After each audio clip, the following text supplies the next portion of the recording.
আসসালামু আলাইকুম বন্ধুরা, আপনাদেরকে ছোট একটা ভিডিও উপহার দিব। তা হলো ইন্টারনেট ডাউনলোড ম্যানেজার এক্সটেনশন কিভাবে আপনার ক্রোমে অ্যাড করবেন।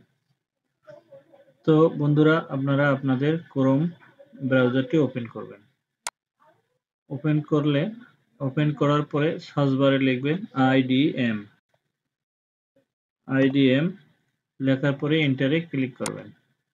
এন্টারে ক্লিক করলে আপনাকে নতুন একটা ইন্টারফেস নিয়ে আসবে এবং সেখানে অনেকগুলি ওয়েবসাইট শো করবে।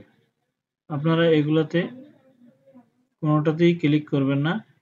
আপনাদেরকে অবশ্যই ক্লিক করতে হবে ইন্টারনেট ডাউনলোড ম্যানেজারের অফিসিয়াল ওয়েবসাইট, যে এটা এই যে এই চিহ্নটাতে দেখে আপনাকে ক্লিক করতে হবে এবং এটা সবসময় উপরের দিকেই থাকে। তো এখানে ক্লিক করে দেবেন। এখানে ক্লিক করে দিলে আপনাকে আরেকটা নতুন ইন্টারফেসে নিয়ে আসবে।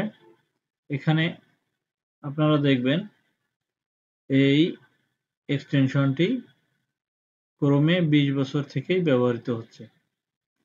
তো এখানে ইউজার এবং রেজিস্ট্রেশন করেছে 2 কোটি মানুষের মতো, 2 কোটি প্লাস।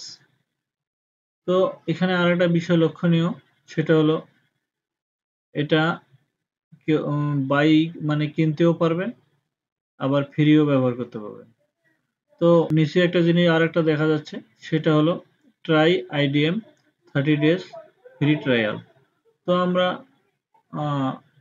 30 দিন ফ্রি ব্যবহার করতে পারবো। তো অতএব আমরা ফ্রিতেই ক্লিক করে দিব।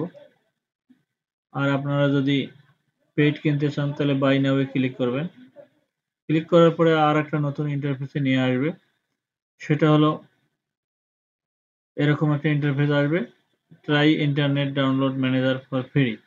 তো আমরা যেহেতু ফ্রি ইউজ করব, আমরা এর আগে ডাউনলোড করেছি, ইনস্টল করেছি, এখন আমরা ক্রোমে এক্সটেনশনটি অ্যাড করব। তো আপনারা যারা যে ব্রাউজারে ব্যবহার করেন সেই ব্রাউজারটিতে ক্লিক করবেন। এখানে 3টি ব্রাউজার শো করতেছে, একটি হলো আপনার গুগল ক্রোম, একটি মজিলা ফায়ারফক্স এবং অন্যটি হলো মাইক্রোসফট এডজ। তো আপনারা যারা যেটাই ব্যবহার করেন সেখানেই ক্লিক করবেন। আমার যেহেতু গুগল ক্রোম, তো আমি গুগল ক্রোমেই ক্লিক করে দিলাম। তো গুগল ক্রোমে ক্লিক করলে আরেকটা নতুন ইন্টারফেসে নিয়ে আসবে, সেটা হলো এইরকম একটা ইন্টারফেসে নিয়ে আসবে। তো এর আগে আমি এই এক্সটেনশনটা ক্রোমে অ্যাড করেছিলাম, তাই এখন আমার এখানে দেখাচ্ছে রিমুভ করতে হবে। তো আপনারা এখানে পাবেন যে অ্যাড টু ক্রোম, এখানে ক্লিক করে দিলে আপনাদেরকে অ্যাড টু ক্রোমে, এই যে অ্যাড টু ক্রোম, এখানে ক্লিক করলে আপনার অ্যাড হয়ে যাবে। আপনারা অ্যাড এক্সটেনশনে ক্লিক করে দেবেন। এ পর্যন্তই আপনাদের কাজ শেষ। তো বন্ধুরা, আমার এই ভিডিওটি যদি আপনার একটু উপকারে আসে, তা আমার চ্যানেলটি সাবস্ক্রাইব করে দেবেন এবং লাইক দিবেন। ধন্যবাদ।